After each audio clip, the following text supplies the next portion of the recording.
তো হ্যালো বন্ধুরা, আজকের এই ভিডিওতে ক্লিক করার জন্য আপনাদের অসংখ্য ধন্যবাদ। তো আপনারা দেখতে শুরু করেছেন স্টাডি দৈনিক ইউটিউব চ্যানেল। তো রাজ্যের সমস্ত স্থায়ী, অস্থায়ী এবং চুক্তিভিত্তিক কর্মীদের বিশাল বড় সুখবর এলো রাজ্যের তরফ থেকে। তো পশ্চিমবঙ্গের বকেয়া মহার্ঘ ভাতা নিয়ে অবশেষে বহু প্রতীক্ষার অবসান হলো।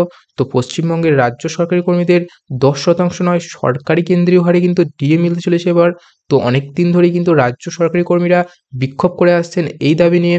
তো অবশেষে কার্যকর হতে চলেছে এই নতুন ডিএ, ঘোষণা করলেন কিন্তু সংগ্রামী যৌথ মঞ্চ।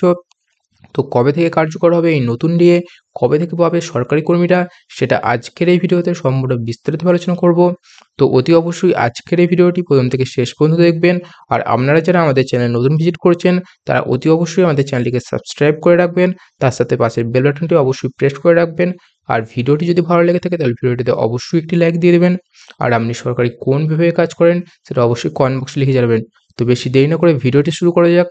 এখানে আপনারা দেখতেই পাচ্ছেন যে ড্রিম অ্যালায়েন্স পশ্চিমবঙ্গের কর্মীদের কেন্দ্রীয় হারে ডিএ নিয়ে বড় খবর। তবে এই শর্ত মানতে হবে। তো এখানে কী বলা হয়েছে সম্পূর্ণ জানাবো আজকের এই ভিডিওতে। তো এখানে ড্রিম অ্যালায়েন্স বা পশ্চিমবঙ্গের বকেয়া মহার্ঘ ভাতা নিয়ে অবশেষে বহু প্রতীক্ষার অবসান হলো। তো পশ্চিমবঙ্গ রাজ্য সরকারি কর্মীদের কিন্তু 10% নয়, সরকারি কেন্দ্রীয় হারে ডিএ মিলতে চলেছে এবার। তো অনেক দিন ধরেই রাজ্য সরকারি কর্মীরা বিক্ষোভে আসছেন তো এই দাবি নিয়ে। তো 1 জানুয়ারি থেকে মুখ্যমন্ত্রী কিন্তু 4% ডিএ কার্যকর করলেও তাতে কিন্তু খুশি হয়নি কিন্তু সংগ্রামী যৌথ মঞ্চ। তো কিন্তু 46% কিন্তু ডিএ বাড়ানোর কিন্তু দাবিতে রয়েছে। তো কবে থেকে কার্যকর হবে এই নতুন ডিএ? তো কবে পাবে রাজ্য সরকারি কর্মীরা? তো জেনে নিন। তো বড়দিনের আবহে কিন্তু পশ্চিমবঙ্গের মুখ্যমন্ত্রী মমতা বন্দ্যোপাধ্যায় সকলের রাজ্য সরকারি কর্মী ও পেনশনদের 4% ডিএ বৃদ্ধি করেছিলেন। তবে 2024 সালের 1 জানুয়ারি থেকে নতুন ডিএ কিন্তু কার্যকর হয়েছে। তো যার মাধ্যমে সুবিধা পাবেন কিন্তু মোট কিন্তু 14 লক্ষ কর্মী ও পেনশনভোগীরা। কিন্তু এতেও খুশি হননি রাজ্য সংগ্রামী যৌথ মঞ্চের কর্মীরা। এখানে আরও বলা হয়েছে টানা ৩ বছর ধরে কিন্তু লড়াই করে আসছেন তারা নিজেদের পণ্যের প্রাপ্য ও বেতনের জন্য। আর সেখান থেকে কিন্তু এখনও ডিএ বেড়ে হলো কিন্তু মোট 10%। তো প্রসঙ্গত উল্লেখ্য যে কেন্দ্রীয় সরকার বছরে কিন্তু ২ বার তার কর্মীদের কিন্তু ড্রিমস অ্যালায়েন্স কিন্তু প্রদান করে থাকে। তবে একটি বারে বছরের ১ম এ জানুয়ারি মাসে, আরেকটি বছরের কিন্তু মাঝামাঝি জুলাই মাসে। তো এই ২০২৩ সাল অনুযায়ী ১ম এ কিন্তু জানুয়ারিতে কেন্দ্রের ডিএ 4% বাড়ানোর পর কিন্তু তা কিন্তু ৪২%। তারপর কিন্তু অক্টোবর মাসে আবারও ডিএ বৃদ্ধি পায়। তো জুলাই মাসে ড্রিম অ্যালায়েন্স, তো সেক্ষেত্রে আবারও কিন্তু 4% বেড়ে যায় তা। বর্তমানে কেন্দ্রের মোট প্রার্থীর 46% কিন্তু ডিএ লাভ করে থাকেন।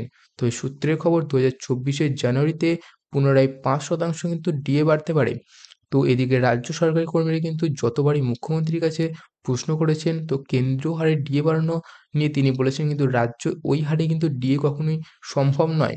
তবে এখনই শেষ নয়, বড়দিনের আগে কিন্তু ড্রিম অ্যালায়েন্সের ঘোষণায় কিন্তু মঞ্চ থেকে মুখ্যমন্ত্রী আরও জানান। এখানে আরো কি বলা হয়েছে, কেন্দ্র সরকারের সেন্ট্রাল গভর্নমেন্টস থেকে ড্রিম অ্যালায়েন্স হাইক করাটা কিন্তু বাধ্যতামূলক।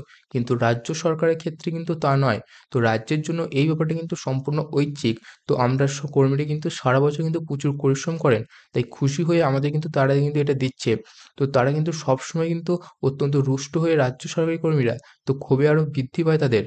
তো এখানে আরো কি বলা হয়েছে, তো রাজ্যে বিরোধী দলনেতা শুভেন্দু অধিকারী কিন্তু সম্প্রতি গড়িয়া থেকে যাদবপুর পর্যন্ত তারা কিন্তু এক পদযাত্রায় ঘোষণা করেছেন এই ব্যাপারটি নিয়ে। তিনি বলেছেন সামনেই কিন্তু লোকসভা নির্বাচন, 2024 আসন্ন নির্বাচনের বাংলায় যদি বিজেপি ক্ষমতায় আসে তবে মন্ত্রিসভার ক্যাবিনেটের প্রথম বৈঠকে কিন্তু রাজ্য সরকারি কর্মীদের 46% ড্রিম অ্যালায়েন্স দেওয়ার কিন্তু প্রস্তাব কিন্তু পাশ করবে। আর এই প্রস্তাব কতদিন পর থেকে কার্যকর হবে সেটা কিন্তু মাসের পর থেকে সকলেই কিন্তু বর্ধিত বেতন। তো অতএব এটা কিন্তু স্পষ্ট হয়ে যাচ্ছে যে মর্গ ভাতা বৃদ্ধি করা কিন্তু জানিয়েছিল, সেটা কিন্তু পশ্চিমবঙ্গের বিরোধী দলনেতা বক্তব্য থেকে জানতে পাওয়া যাচ্ছিল যে কিন্তু এখনো পর্যন্ত রাজ্য সরকারের পক্ষ থেকে এই নিয়ে এখনো পর্যন্ত এটা নিয়ে কিন্তু কোনো ঘোষণা করা হয়নি। তবে কিন্তু আগামী ফেব্রুয়ারি মাসে সুপ্রিম কোর্টে কিন্তু এই মামলা হতে চলেছে, সেদিন কিন্তু নজর সরকারের। তো আজকের ভিডিওটি এই পর্যন্তই। কেমন লেগেছে অবশ্যই কমেন্ট করে জানাবেন।